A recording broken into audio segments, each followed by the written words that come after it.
Okay. Last week we were learning the dinim of ikar and tafel, primary and secondary. We learned that once you make a bracha on the ikar and the primary, you can't make a bracha on the secondary because it's covered already by the primary bracha. Now, so now what happens if you have a mixture, let's say a fruit salad, I didn't know if I mentioned this. You have a fruit salad that's mixed, ha'adama and ha'etz together. And there's no primary and secondary, it's all one big thing. So what bracha do you make? So the halacha is you make and the majority. If the majority is ha'adama, you make ha'adama. If the majority is ha'etz, you make ha'etz.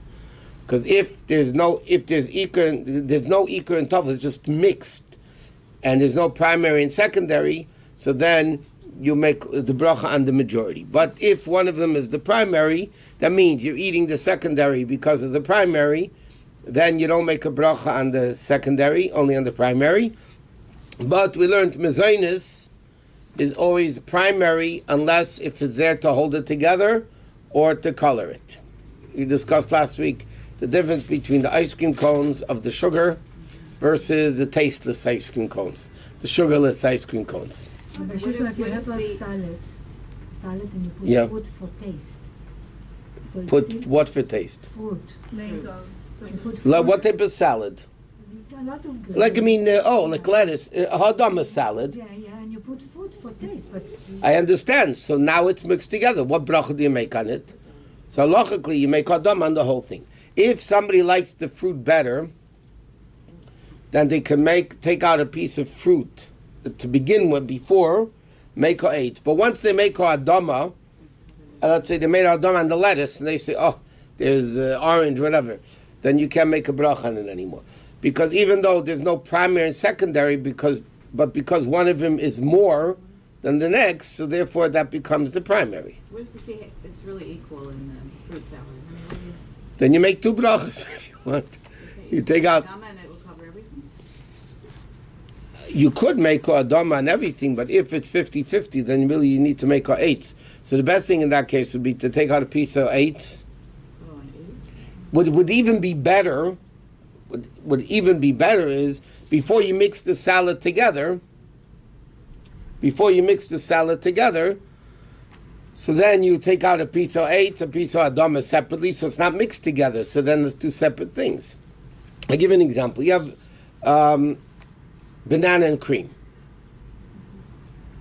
Yes, banana and cream.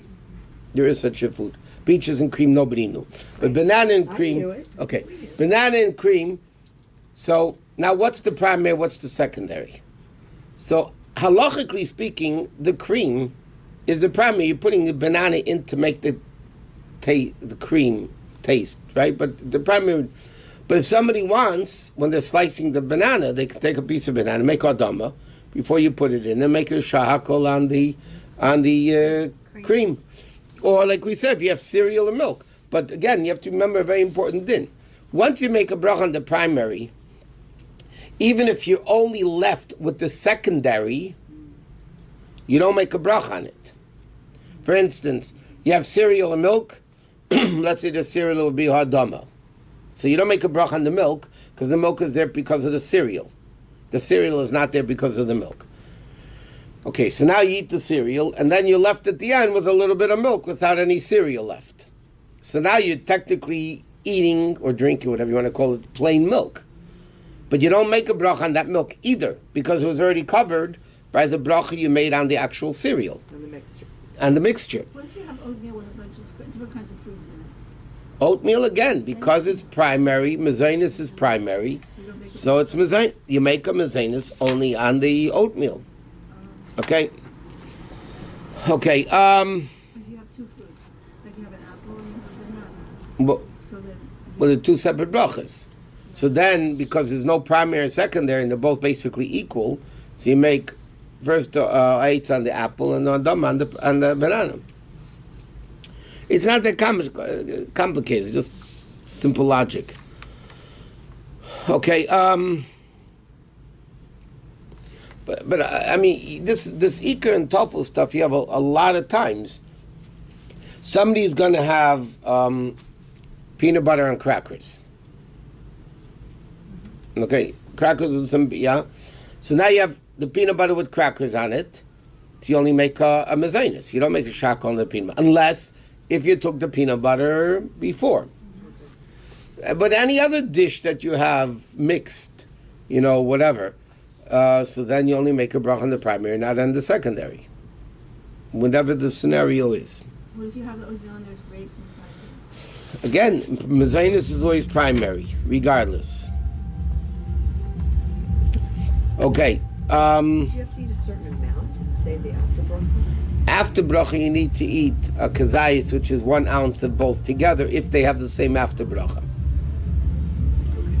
For instance, if you have a salad with, let's say, a lettuce, cucumber, tomato, and then you put in some orange or mango or whatever, avocado, whatever it may be, right? All of them together have the same after bracha. It's very nefashis. There's no alamichya. There's no fruits that Israel was praised with, like grapes, pomegranates, and dates, and figs, and olives. So then you make the after bracha anyway will be the same. But in order to make an after bracha, you need to eat 1 ounce of the concoction together. And if there is Shebas Aminim in there, makes a difference? For the after bracha? It depends. If it's ikar and toffel, then you'll make an after bracha on the ikar also. In other words, if you have a salad, and now you put some grapes in, okay? But the primary is not the grapes. The primary is the salad. You're only adding the grapes to give a little bit of taste into the salad. So the after bracha, even if you had a bunch of grapes, but the whole bracha is adama, and the after bracha is very nefashos. Because the grapes become non-existent because they become the secondary thing to the primary. So that's what it is. Okay, now, what happens if somebody has a fruit plate in front of them? Okay? And on this fruit plate, you have grapes, figs, apples, oranges, a whole... The fruit plate. Fruit plate. Yeah, very good. Fruit plate. That's what I said. By the way. You have a fruit plate, and you're eating fruits. Now, they all have the same bracha ha'etz. They're all ha'etz, right? All the things we mentioned. What should you make the bracha on first? The grapes or figs. Not so easy. What you like the best? First, it depends which one you like the best. That's right. There's a story that Misnagdim in the time of the Tzemach Tzedek wanted to test the Tzemach Tzedek if he knew how to learn. So they made a fruit platter in front of him, which had, these dinim could be complicated, by the way, because let's say you have a half a grape, but a whole peach. What comes first, half or whole? There's a lot of discussion. So they concocted a fruit plate that can have every possible shayla and halacha. Okay, to see if the Tzemach Tzedek knew what to do. So Tzemach Tzedek obviously knew what they were trying to do. So he took a fruit and made a bracha and ate it. So he said, "Hey, you did the wrong thing." He said, "What are you talking about? This is the fruit I wanted to eat." Yeah. So he made fun of all of them. Because the thing is, if there's just because there's grapes and everything, or dates, figs, pomegranates, but if I want to eat an apple, I make a bracha on the apple. If they're all equal, so then you make a bracha on the shivas haminim, and the 7 species, which basically are 5 fruits. Geffen, grapes, figs, pomegranates, olive, and dates. Those are the 7. Now, what happens, and this is a very important thing, which is relevant not only for fruits. Let's say I'm having a farbrengen. Okay, so you can have cake and wine. Rabbi used to farbrengen, right? During the weekday, there was cake and wine. Okay, now I'm going to be eating both of them. What do I make a bracha on first? Talking not about Shabbos. I'm not talking about Shabbos, but Kiddush, no. Why? So the question is, does cake come first? I'm sitting down now. I'm going to have a piece of cake and a cup of wine. Okay, I'm going to be eating both. What do I make? Do I make mezainis first, or do I make hagafen first? So the din is you make a bracha on the cake first. Why? Why do you make a bracha on the cake first? Because the order in the pasuk says like this: Eretz chita usaeda, wheat, barley, gefen, figs. Grapes. Te'ena, figs, verimen, and pomegranate. Yes? Then, it says eretz, zeis shemen, which is olives, or devash, which means honey, but it means dates. Okay? So, what's interesting, in the first 5 things, wheat, barley, grapes, figs, pomegranate, you make a bracha on what's earlier in the pasuk. That means first is wheat, then barley. So let's say you're having, don't tell me, do you have a wheat cake and a barley cake? Okay? So what bracha do you make first? You make a bracha first on the wheat, then on the barley. Then the third thing in the pasuk is grapes, then figs, and then pomegranates. But in the second pasuk, it says olives and dates. But olives is first from the second eretz. It says the word eretz, land, twice. It says eretz, a land of wheat, barley, grapes, figs, pomegranates. And then again it says the word eretz, olives, and dates. Okay? So the din is, the word grapes is third from the word eretz. Correct? Because first comes wheat and barley, and then grapes. Zeis, shemen, olives is first from the second eretz, and dates is second. So therefore, the order of fruits in the pasuk would be olives, dates, grapes, figs, pomegranates. So that would be the order. So if you're eating an olive and you're eating a grape, you can eat both. What should I make the eitz on? You make it on the olive. If I'm going to have dates and figs, I would make the bracha on the dates and then on the figs. Because the order is chita, useida, wheat, and barley. Now, you guys are mentioning Shabbos. That's the reason why you have to cover the challah on Shabbos Friday night or Shabbos day. Because in the order of brachas, wheat, i.e. bread cake, would come before wine. Like during the week, if you eat bread and wine, cake and wine, first you make a bracha on the cake, then you make a bracha on the wine. Shabbos, you should also do that. The problem is you can't because you're not allowed to eat before Kiddush. So you have no choice but making Kiddush first on the wine, even though it's out of order, but you have no other choice. So the reason we cover the challah, one of the reasons why we cover the challah, is that the challah shouldn't be embarrassed from the fact that the wine is going first, even though normally challah should go first. Based on that, there's an interesting thing, but that already is a machlokes. Shabbos day, let's say you're in shul, and you're not going to be watching, so you have wine and cake. Should the cake be covered also? So a lot of poskim say, some poskim say you don't have to, but the halach is you should cover the cake also, because really the cake should go before the grapes, before the wine. So that's the story. So even though the pasuk talks about wheat and barley, right? Yeah. So, but any cake, even if it's made out of oat or spelt or... One second. Wheat and barley presents all the... five grains. Right. 3 of them are wheat, 2 of them are barley. But the 5 grains are... Wheat. No. 3 of them are offshoots of wheat. I don't remember which ones are which. And 2 of them are offshoots of barley. Meaning like this. The 5 species that you'd make a mezonis or a meitzi or all that is on wheat, barley, rye, oats, and spelt. Okay?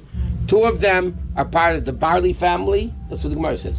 3 of them are part of the wheat family. As I state, what can I do? So now, therefore, any of those 5 species are included in wheat and barley. They're all included in wheat and barley. So that would also come before grapes, and that's why you can have spelt matzah, and you can have rye matzah, or oat matzah for Pesach. It's not as good halachically as wheat, because wheat is better than barley also. By the way, the Gemara says, chita, wheat, is meichel adam, human food, and barley, the Gemara says, meichel behema, is animal food. Barley, the Gemara says, is animal feed. But LeBro, people eat the barley too. If you have a chont, you have barley usually. Which grains are connected to barley? I don't remember which ones are which. Oh, they said all over the place in the book. I remember pushing. Okay, so now,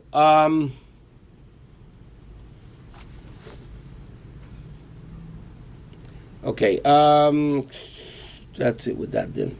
Okay, mezainis is first before wine, again because it comes from wheat or barley. Okay, next. What happens if somebody makes a mistake in the brachas? Okay? In other words, like this. What happens, the interesting case, what happens, there was bread, and somebody by mistake made a mezainis on the bread instead of a meitzi. You're supposed to make a meitzi on bread. You didn't know it was bread, you thought it was a cake, so you didn't know it was flour and water. Like a croissant. Many of the croissants today are a meitzi because mamish made flour and water. So now, you didn't know, you thought it was a cake from the bakery, so you thought the bracha is mezainis. So you make a mezainis, you made a mezainis onto croissant. So some poskim, like Kitzur Shchunoch, others poskim, you're yaitza. The Alter Rebbe says, you're not yaitza. In Shchunoch he says, you're not yaitza, meaning mezainis does not cover ha-meitzi. In Berch Zanen, and the Alter Rebbe is doubtful, so he says doubtful brachas, you go lenient. But it's not so simple. You just can't make a mezainis. Or for another matter, what if somebody was supposed to bench? That's what the brachas are Muslim. And by mistake, they said ala michya. They said the wrong guy. They said the short one instead of the long one. They're not yaitzi. You have to bench again because it's not the proper bracha. Okay. When you said it, you say something. You say what? You say Baruch Shem Kavod? Yeah, you say Baruch Shem Kavod Malchus Salam because How much time do you have to say that? you say it as soon as possible. Okay. Now, if somebody by mistake on an apple or any other fruit from the tree, even avocado, not everybody knows grows from a tree. I think it might be a vegetable. No, it looks more like a vegetable than a... So by mistake, somebody made ha'adam on an avocado, or an apple, or peach, or plum. So the din is your yaitza. Why are you yaitza? Because it does come from the ground. But if somebody made on celery, or lettuce, or cucumber, they made by pure eight, so then obviously you're not yaitza because you said actually the wrong bracha. Now, if you say shahakol, that's good for everything. But again, this hadama being good for eight, or shahakol being good for everything, is only when you took an apple and made hadama, or you made a shahakol. But let's say you took a piece of cucumber and you made hadama, and you had in mind also the apple. Then there's a question, but ideally, the hadama that you make on the cucumber is only on the cucumber, not on the apple. So even though if you took the apple and made a hadama on the apple, it would be good. But if you made a hadama on something else, then you're not good. It doesn't cover the apple, which needs its own bracha. Okay. Okay. What happens if somebody made a mistake in the bracha and they correct themselves immediately? It's called Teich Kedei Dibur. In the amount of time it takes to say Shalom Alecha Rabbi. Amount of time it takes to say those three words. Shalom Alecha. Meaning like this. Somebody was supposed to make Hadama. Okay? And they said, Baruch atah Shalom Elokeinu melech haolam, B'rei minei mezainis. B'rei pri Hadama. So that's good. Because he caught it in time. But if it took more than the amount of time, a few seconds basically, more than the amount of time that it takes to say the brach, B'shalom Alecha Rabbi, then you'd have to make a new bracha. You say Baruch Shem Rabbi. You say Baruch Shem K'rin Malchus Olamai. Right. Okay. Next. Get the practical dinim here.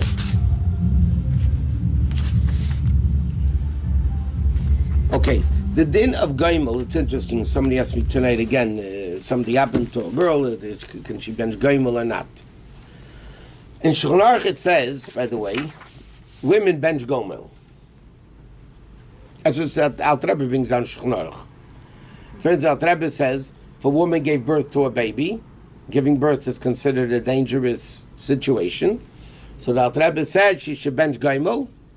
How does a woman bench Gaimel? She stands in the women's section at the end of davening or whatever, and there's 10 men hearing her say the bracha, and she makes the bracha of Gaimel, and the men answer. That's what the Alter Rebbe himself says in Birchas Hanenin, in Shulchan Aruch. The Rebbe writes and said that it's not, he never heard our custom of benching Gaimel.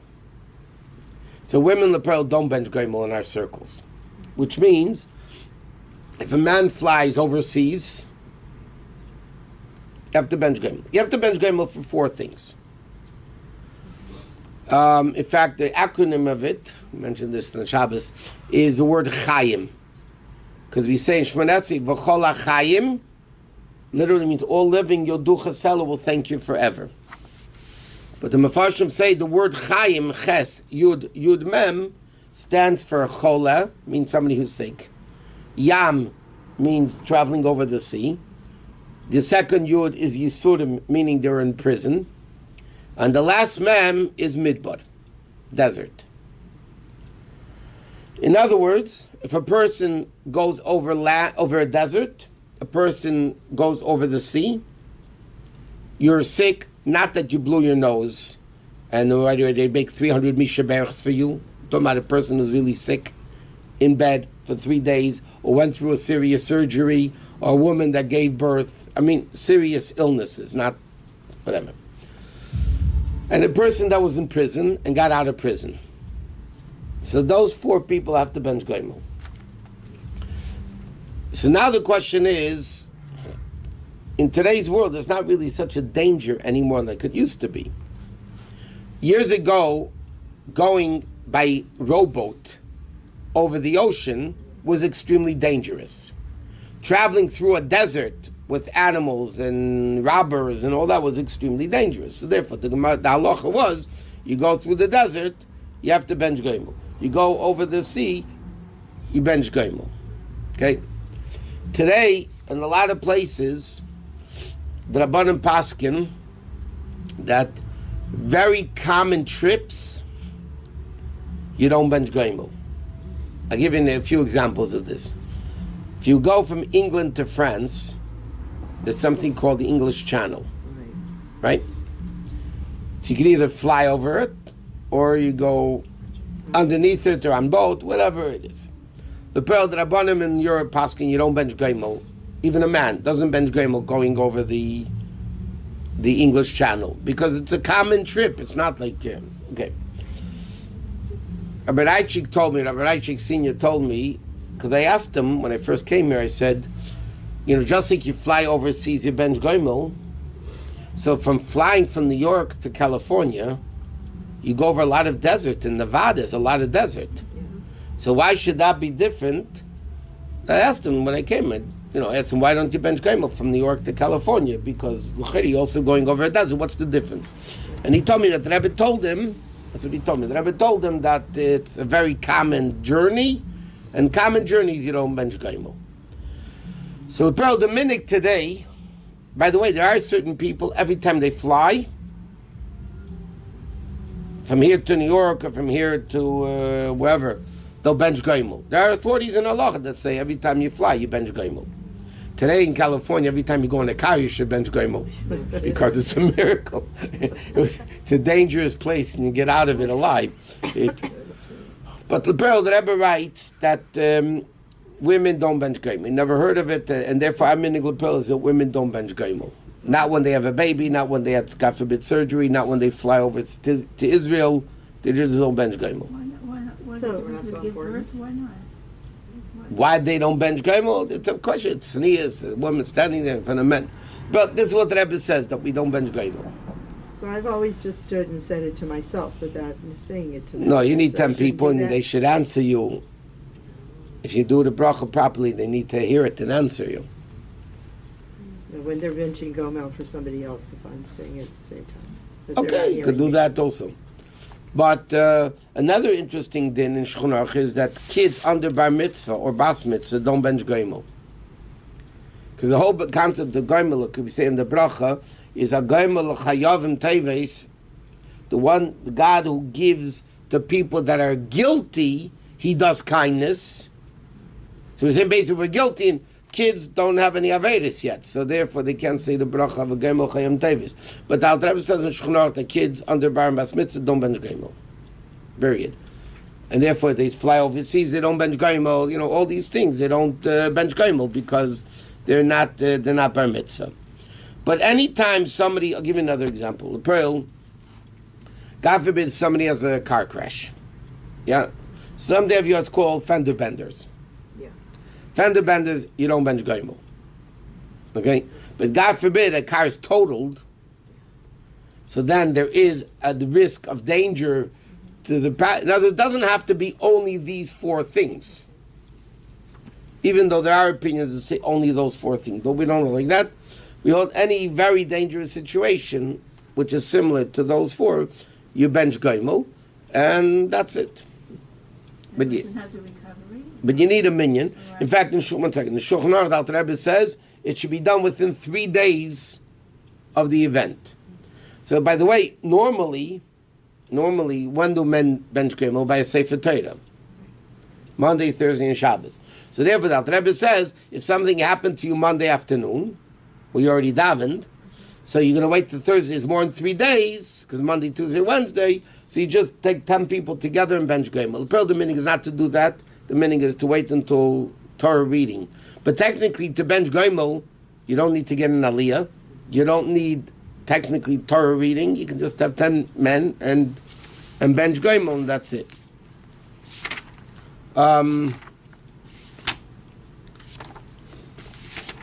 Okay, another din over here. Let's go to Tanya.